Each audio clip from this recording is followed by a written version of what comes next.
Many years ago, in the beautiful city of Enugu, there lived a young woman whose name was Adaeze. Adaeze was a very beautiful woman and was well known in her community. She was respectful, prayerful, and very kind hearted. She never raised her voice at anyone. And every Sunday, you would see her with her husband praising God in the church and being so happy. Her and her husband, Obinna, would always sit in church smiling like newlyweds. She had been married to Obinna for the past 5 years, and their love was the kind that made others envy them. They even prayed together, fasted together, and had a business together. But one day, things began to change. Obinna started coming back home late. He even stopped praying with Adaeze, started locking his phone and hiding messages. Adaeze became very worried. She did not want to lose her husband to another woman. So one day she confronted him gently. She even went on her knees, begging and pleading with him to please tell her what she has done so that she could apologize and so that they could go back to being happy, loving, and jovial. But Obinna simply brushed her off and walked away. Adaeze cried and cried. She even fasted. She even invited her pastor and her in-laws to come speak to her husband, Obinna. So one day, Obinna's mother came one afternoon and spoke to her son saying, Obinna, Obinna, why the sudden change towards your wife? There is nothing outside though. This is the wife of your youth. Enjoy the wife of your youth, build your home and stop looking out. His mother said, but all her words fell on deaf ears. Obinna did not take his mother's advice, so things continued like that between him and his wife. One day, Adaeze could not take it any longer. So she went to her friend's house in Kechi and confided in her saying, Nkechi, I don't know what is happening to my husband. I don't know what I've done. He has just suddenly changed towards me. He's seeing somebody else because he's always hiding his phone. He's seeing another woman. There's another woman in the picture. I don't know what to do. I don't want to lose my marriage. My marriage is still very young. Please, what should I do? Adaeze said, crying profusely. Then her friend Nkechi simply replied her and said, be there crying. I don't know what to do. I don't know what to do. Instead of you to man up and take charge of your home. Take charge of your home, Ada. You're not a small girl. You're not a small girl. I'm sure that one small girl out there has used juju on your husband and has collected him from you. And you're here simply saying, I don't know what to do. I don't know. Oh yeah, now stay there. Be crying now. Well done. Because crying solves things. No, no, relax. Oh, stay there and be crying. So we to smarten up. Nkechi replied coldly. Then Adaeze turned to her and said, but what can I do? Nkechi, I've done everything. No, I have prayed, I have fasted, I've even changed my wardrobe. I tried to look very beautiful for my husband, yet nothing seems to be working. What can I do? I don't want to lose my home. Adaeze said, crying. Then Nkechi lowered her voice and said, my dear, there is someone I know. He's a very powerful native doctor in Nsukka. There's nothing that he cannot do. He is very powerful. As a matter of fact, he can bring your husband back. Your husband will just begin to love you again, just like before. Nkechi replied. Then Adaeze turned to her and said, but Nkechi, you know that I cannot go to a native doctor now. I'm a Christian. How do I go to a native doctor? How will I even carry myself until I'm going to a native doctor? I can't do it. Adaeze replied, crying. Nkechi looked at her and said, Ngwanu, no wahala now. Shebi is your Christian husband that is with another woman. Abi? Didn't you say that you have fasted? Didn't you say that you have prayed? Did anything happen? And I'm here giving you solution. You're still telling me, I'm a Christian now. Oh yeah, now, no problem. Enjoy. Sha, don't come to my house to disturb me again to say my husband did this. I don't want to hear anything about your husband. If you will not take my solution, please carry your wahala and go. As if you don't even know that sometimes If you have tried something and it's not working, you try something else now. Have you not tried praying? Did it work? I'm showing you the one that will work. You are here speaking English. And no wahala now. Enjoy your problem. At least I've done what a good friend would do. I have given you advice. If you want to take it, fine. If you don't want to take it, your cup of tea. Nkechi replied. So throughout that night, Adaeze could not sleep. As a matter of fact, she held her Bible very close to her. She kept on thinking, do I go? Should I not go? I'm a Christian. Won't God be angry with me? How can I go? Hey, but I cannot lose my husband. I cannot lose my marriage. Adaeze said, as she thought throughout the night. So after several nights of thinking, she finally gave in and followed Nkechi to Nsukka to go and see that powerful herbalist that could turn the heart of her husband back to her. So upon getting to the herbalist shrine, she narrated all her struggles to the herbalist, and he looked at her and said, "Don't worry, I have just the thing for you." So he went ahead and gave her instructions.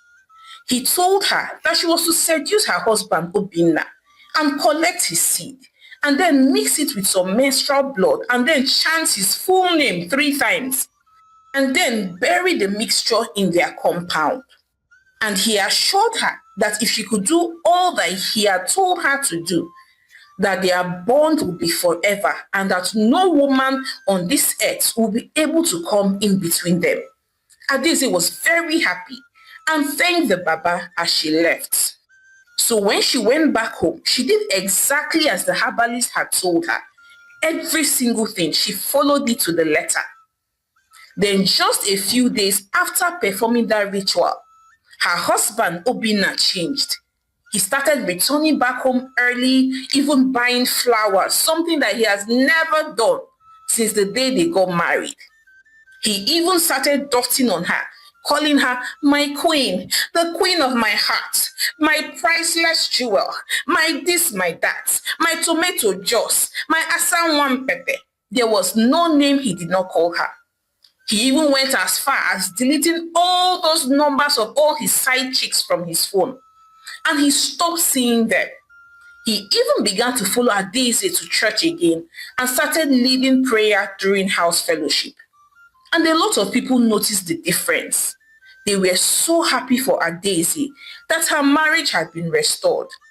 They all thought that her prayer and fasting had finally paid off.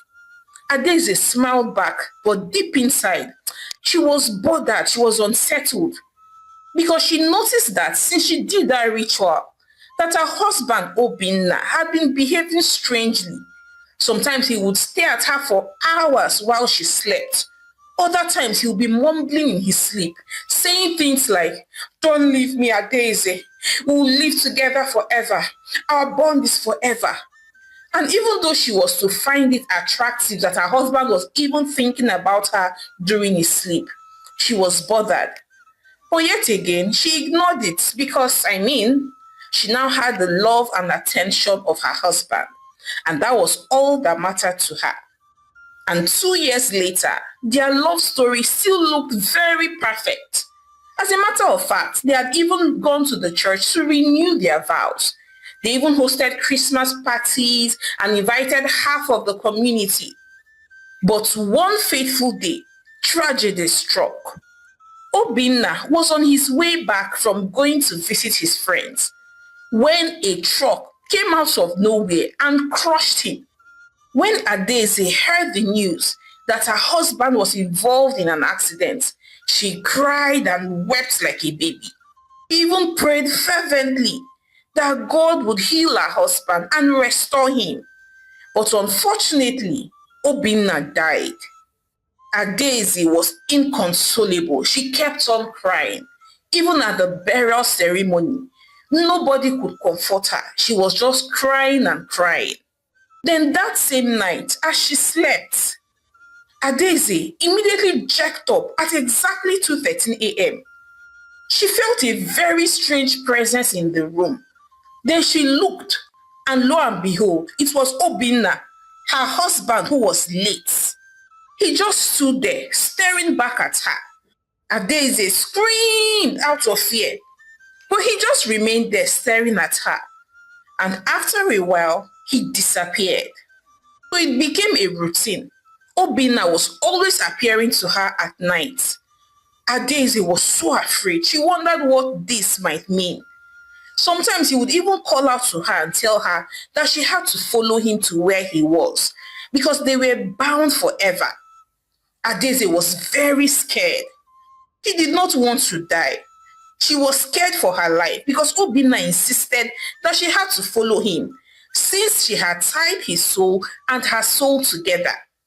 So Adaeze, out of fear, ran to a pastor to please pray for her. So they prayed and fasted. But Obinna still continued to visit her. Adaeze did not know what to do. But the pastor had told her that she had to confess to his family what she had done, and that was the only way that she would be free from Obinna forever. But Adaeze was too scared to confess because she was afraid that if she confessed to his family, they might accuse her of killing him. That just maybe it was the ritual that she did that shortened his life and made him die in his pride. So Adaeze refused to confess. So instead, she decided that she needed to remarry.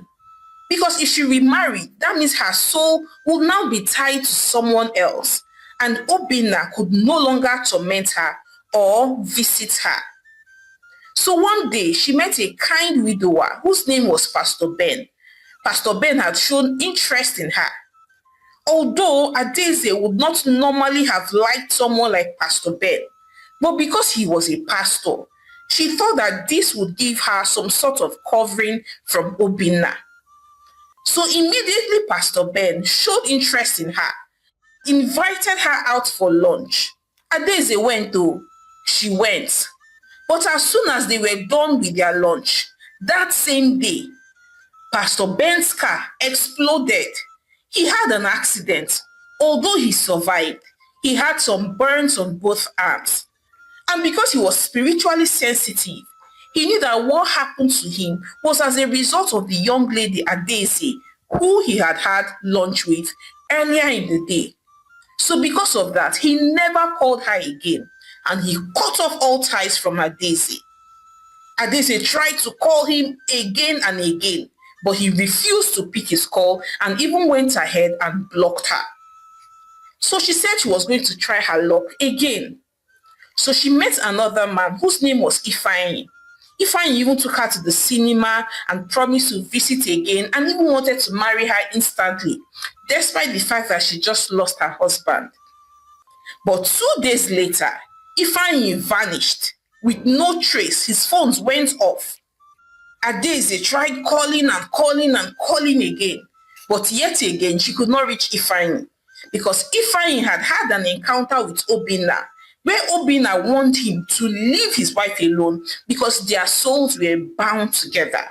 So at this point, Adaeze had no other choice than to run back to Nsukka.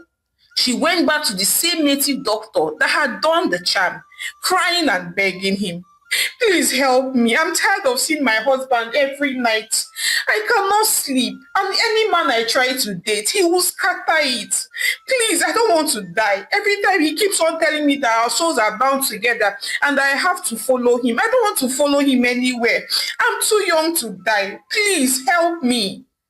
Adaeze said, crying and pleading with the native doctor. But the man simply shook his head and said, "My dear, you were the one that came here and said that your husband is looking around and that you want to tie him to yourself. Both of you are bound. You are bound to him. And there's nothing that I can do. It cannot be broken. It cannot be broken. Your only option now is to confess to his family because they are the only ones that can forgive you. If they forgive you, maybe Obinna's spirit would also forgive you. Because the repercussion of the charm that you did was that you shortened his life. For the period of months or years that he loved you, you took 50 years from his life. And that was why he died on time." The native doctor replied. Adaeze screamed sinned. But you did not tell me that my husband would die early now. You just told me that you would help me. You did not tell me that he would die before his time. You did not tell me that he will pay with his life. Why did you do this to me? Adaeze said, crying. But the native doctor had nothing to do to help her. So Adaeze went back home, and for several days, she did not know what to do. She could not eat. She just kept on crying. She wished that she had waited on God after praying and fasting for her husband to change, rather than visiting a native doctor and cutting short her husband's life. She realized that if she did not confess, it would only be a matter of time before her husband would take her along with him to the other world, and she was not ready to die. So one day she swallowed her pride and called her husband's family to her house. She went on her knees and pleaded with them. She told them everything, how she had gone to a native doctor to get charm love potion so that her husband would love her, and that she did not know that the price for that would be her husband's life. She begged her in-laws to please forgive her. They were all shocked and very upset, especially his mother. She kept on screaming, "You killed my son, Adaeze. Oh my God, you killed my only child. You killed my only child." His mother said, weeping. Adaeze kept on weeping and crying, begging them to please forgive her. That all she wanted was her husband's love and her husband's attention. That she meant no harm. That the native doctor did not explain everything to her well, that her husband would die. And that she was sorry. After a few weeks of being very angry at her, they forgave her. And after they told her that they had forgiven her, Obinna appeared to her one last time and told her goodbye, that because his family had forgiven her, that he would be leaving her forever. And from that day on, he stopped appearing to her ever again. Adaeze was so sad. She was broken, especially because the news had spread round and everybody judged her, even her church members. How could she go to a babalawo to make her husband love her? Wonder shall never end. Some women gossiped about her. She became ostracized in church everywhere. She had no choice than to move to another community where no one knew her. So she lived the rest of her days alone and in regret. She wished she could turn back the hands of time, but it was too late. But she had learned her lesson, that she should never change because of a man. She should never have gone to a native doctor because of a man. Rather, should have trusted and waited on God until he turned the heart of her husband towards her again. Hi besties, it's your favorite storyteller, Omalicha. Thank you so much for watching my story to the end. So I'd like to hear your thoughts on this one as usual. Can you ever in your life go and do love potion or go to a babalawo or a native doctor or a dibia, or a juju man just to get love potion to make a man or a woman marry you? Do you think it's something you can do? Like, can you fight for your marriage to that extent of going to go and get love potion? Do you think it's something you can do? Please share your thoughts with me in the comment section. And also, if you were Adaeze, would you have confessed to his family, knowing that what you did was actually what cut short the life of the young man? Would you have confessed?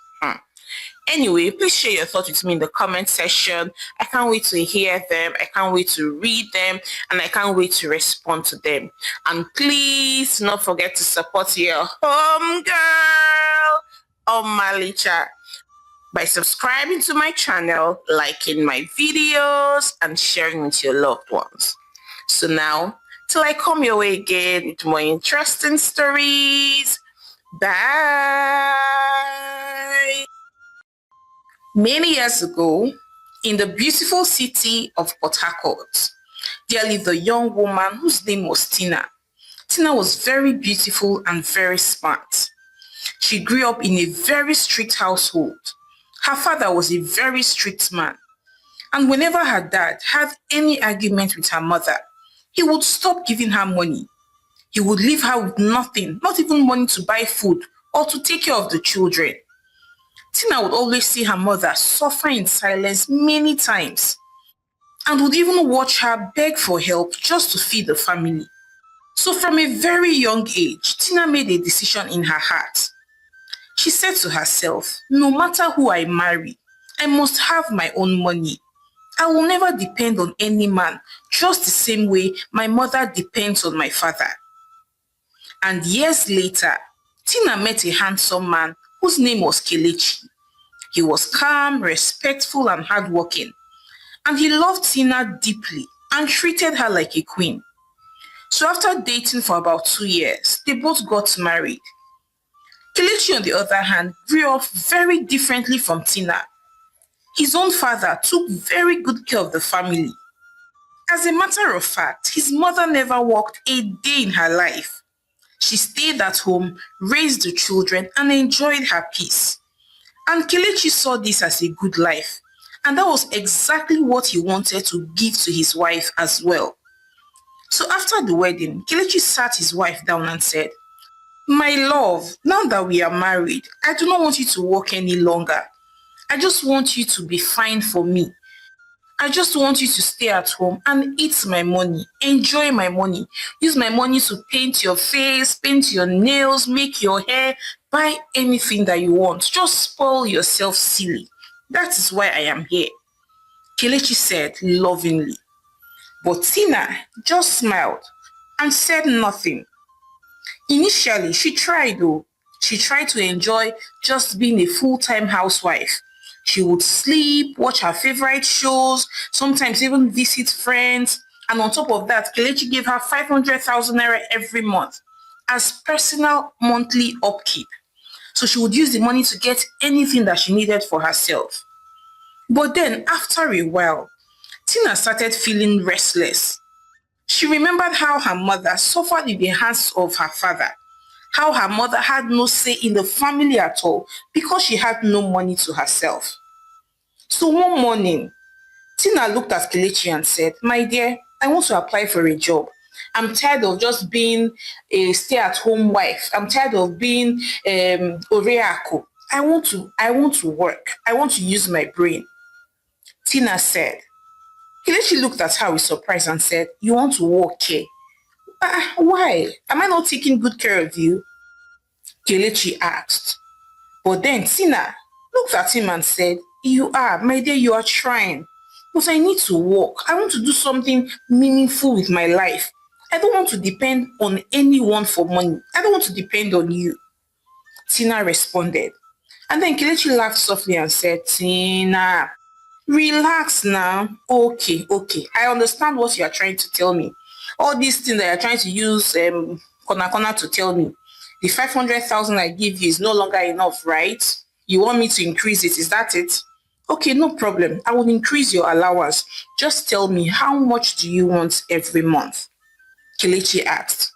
But then Tina responded and said, oh, it's not about the money. I just want to be independent. I want to be an independent woman. I don't want to rely on you for every kobo. No, now, I don't want it. Tina replied. And so, Kelechi tried to convince her. He told her that his mother never worked a day in her life and she was always happy. He reminded Tina that he had promised to take care of her.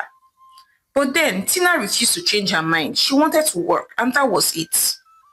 So Kelechi, regardless, increased her allowance from 500,000 naira to 700,000 naira. But Tina still took the money, yet began to apply for jobs. Then barely 2 months later, Kelechi still increased the allowance to 1 million naira every month, thinking that with that kind of huge amount, she would finally let the idea go. But Tina did not. One night, Kelechi could not sleep well. He sat up and watched his wife sleeping peacefully beside him. He could not understand why his wife did not want to stay at home and just eat his money and just enjoy his money. He loved her so much and wanted the best for her. But clearly, they had different ideas of what best should look like. So a few days later, Tina got a job as a customer care officer in a small company. And even though her salary was just 150,000 naira and nothing compared to what her husband was giving her, yet Tina was very happy. At least now she finally had her own money that she worked for. So every morning she would wake up early, dress neatly, and then leave for work with a big smile on her face. She was so proud of herself. Initially, Kelechi did not say anything. He just watched her quietly. Sometimes he smiled, sometimes he looked worried, but he did not stop her. Tina, on the other hand, was doing her best at work. She would come very early every day, answer the phone calls politely, smile at everyone, and she took her job very seriously. And even though the salary was small compared to what her husband used to give her, she was proud of it. She would say to herself, at least now I am working. I am using my brain. She enjoyed being a corporate woman, dressing up every morning with neat clothes, neat hair and all that. And she felt that people respected her more because she was employed. So each time her friends asked her how her marriage was going, she would always say, fine, no, thank God, though. But deep inside, she was happy mostly because of the new job. At home, Kelechi noticed that things began to change as well. He noticed that truly Tina really looked happy, but that she was also a bit more tired. And some nights she would even fall asleep without eating because of how tired she was. And other nights she would just lie in the parlor, rubbing her neck and complaining, saying, my body is paining me, oh. Tina would say. But Kelechi continued to support her quietly. He did not want to argue anymore. He just made sure that he tried his best to help her when she comes back from work. Then one day, while at work, Tina made a mistake. She was attending to a customer on the phone. The customer was angry because of a late delivery. Tina tried her very best to calm the person down. But while trying to transfer the call to her supervisor, she mistakenly pressed the wrong button and the call ended. And within 3 minutes, her boss rushed out of his office angry. Tina, why did you cut that call? Do you know who you were speaking with? He shouted angrily at her. No, sir, it was just a mistake. I didn't know when I pressed the end button. I'm so sorry, I was only trying to transfer the call. Tina said, trying to explain. Mistake? Mistake? Is this your first day of working here? Use your brain, oh, stop behaving like a beauty queen and start acting like someone with sense. Her boss shouted angrily. And by this time, the whole office was quiet. Tina was so shocked. She felt like crying, but she just composed herself. She stood there until her boss walked away. After the close of work, she just went back home quietly. She entered her bedroom, changed her clothes, and just sat on the bed. She did not even eat. She just kept on thinking about her life. Is it me that they shouted at like that today? Like a child, like a 2-year-old child? Is it me that my boss embarrassed in front of everybody? For how much? 150,000 naira. Meanwhile, while I was at home enjoying my life, eating chicken, drinking juice, my husband was still giving me 1 million naira. Without shouting at me, oh, still petting me, oh. God, I sure want to walk. Oh, Tina said aloud to herself. Meanwhile, when Kelechi came into the room, he sat beside her. He noticed that she was not looking okay. Are you fine? What's wrong? Kelechi asked. At that point, Tina could not hold it any longer, and tears began to stream down her face.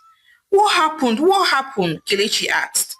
Then she told him everything, how her boss shouted at her and humiliated her in front of everyone, and how embarrassed she felt, how nobody even stood up for her, how her boss did not even listen to her, that she was only trying to transfer the call and mistakenly ended it.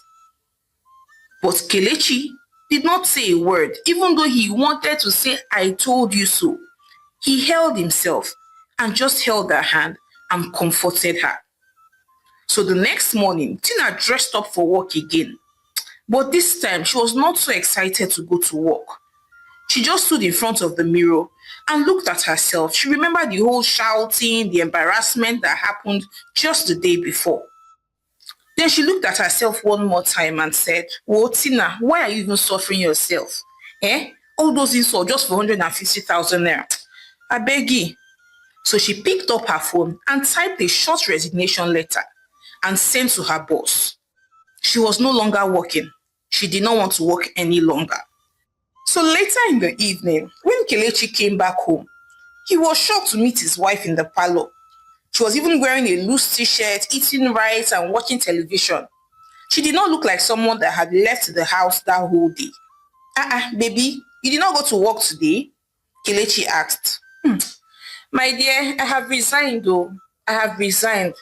When I thought about the way that man insulted me yesterday, on top of how much?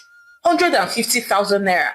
When you, my husband, were giving me 1 million naira, please, I beg. I did not come to this world to suffer. I have resigned, Tina said. And Kelechi just sat down beside her and said, "It's okay, my dear. If you don't want to work, no wahala. Left for me, you know my stand. I don't even want you to work in the first place." Kelechi replied, and so Tina smiled. But after a while, Tina became restless again and began to apply for jobs again. And barely 1 month later, she got another job. And this time, Tina started this new job with excitement. The pay was 250,000 naira and the office looked more beautiful and sophisticated. And her new boss looked like a kind man because he spoke softly and even smiled at her during the interview. So Tina was very happy. For the first few days, everything went smoothly. Tina was working with her full energy. She would answer emails, follow up on clients, join long meetings, and sometimes even stayed back after the closing time just to finish her task.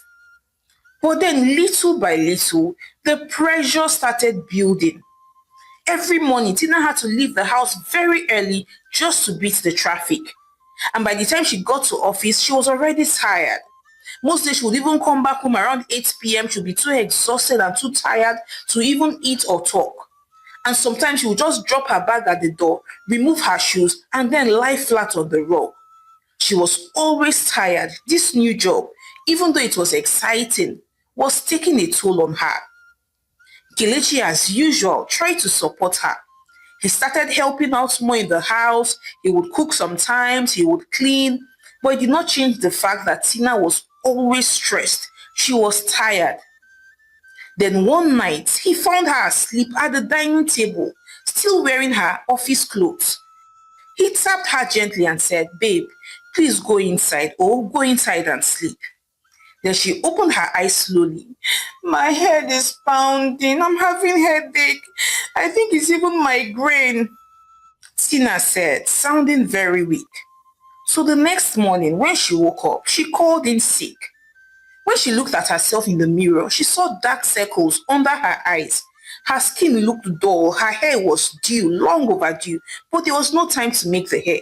She had not even fixed her nails in weeks. She did not look like herself, like the hot Tina. And the following day when she resumed at work, her manager kept on piling tasks on her. "Tina, I need the report by 3 p.m. Tina, the MD said you should join the presentation. Tina, have you called those 20 customers? Tina, what of that file labeled red?" Tina was sick and tired. Every day she would wake up with body pain. If it was not her shoulder that was paining her, then it was her back.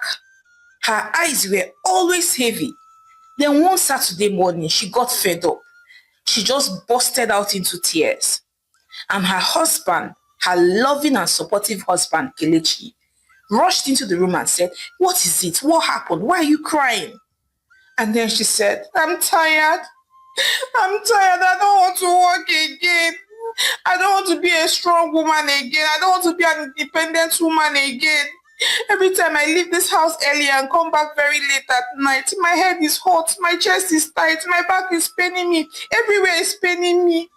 I don't want to be an independent woman again." Tina said, crying. And Kelechi just sat beside her and comforted her. Shebi, I told you. I begged you not to work. Why are you even working? How much are they even paying you?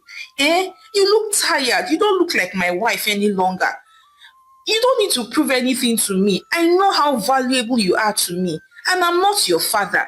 Do not compare me with your father. The fact that your father maltreated your mother does not mean that I will maltreat you. You are my life. I cannot maltreat myself. Please stop working.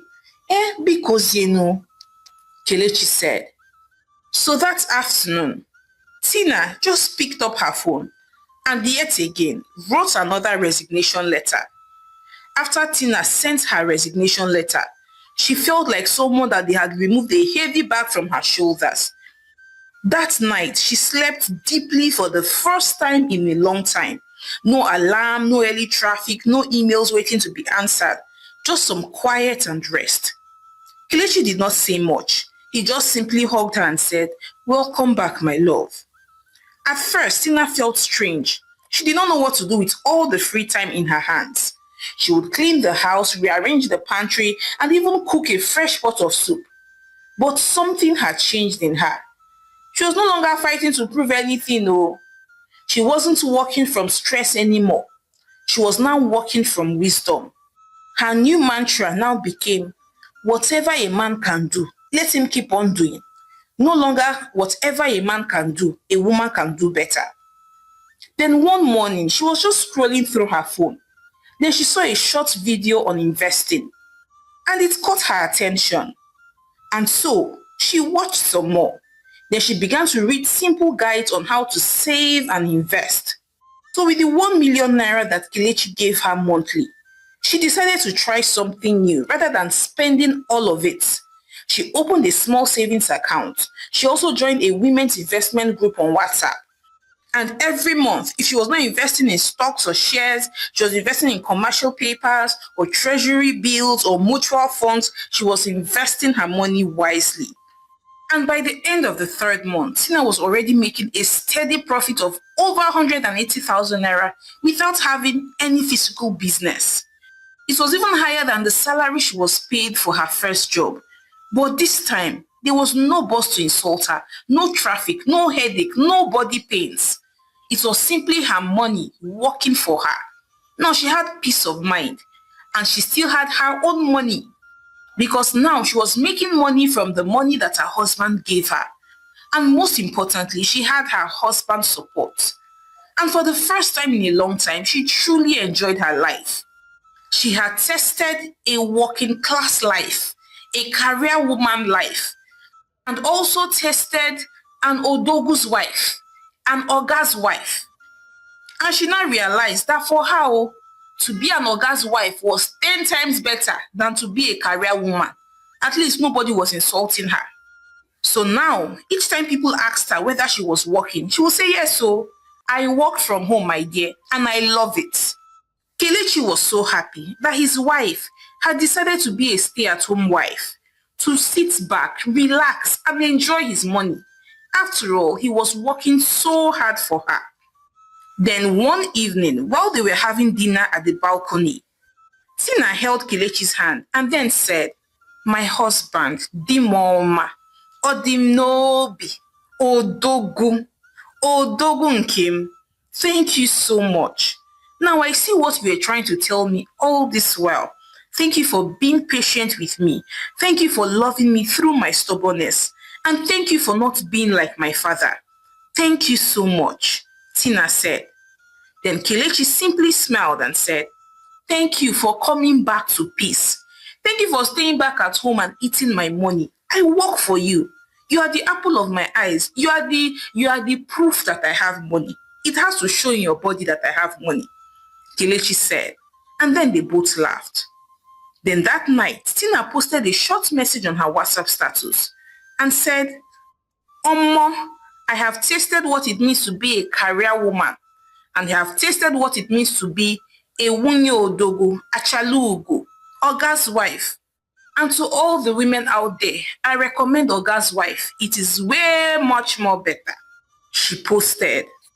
And so a few months later, she took in, and few months after that, she gave birth to twin beautiful babies. She was so happy.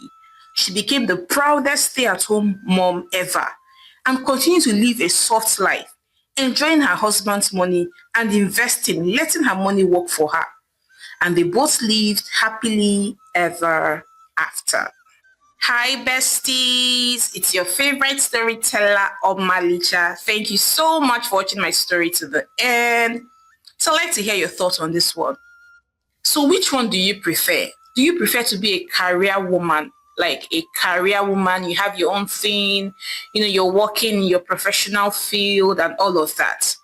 Or do you truly prefer to be a pampered wife? Like to be a wunye odogu, like you're not working, but you don't lack. And it's not that you just have money to do the basic things. Like you have much more than enough money to invest, to buy lands, to build houses and all that. Like your husband is giving you money, but you are a stay-at-home wife and mom, taking care of the house, being there for your children. Which do you truly prefer? Well, as for me, I'm undecided yet. Like literally, I don't know for myself. But then I'd like to hear from you. Which would you prefer? Or do you think that we can have the best of both worlds, like being a career woman, all of that stuff, and still having a husband that gives you all the money in the whole world? Please share your thoughts with me in the comment section. And please support your home girl, Omalicha, by subscribing to my channel, liking my videos, and sharing with your loved ones. So now, till I come your way again with more interesting stories, bye!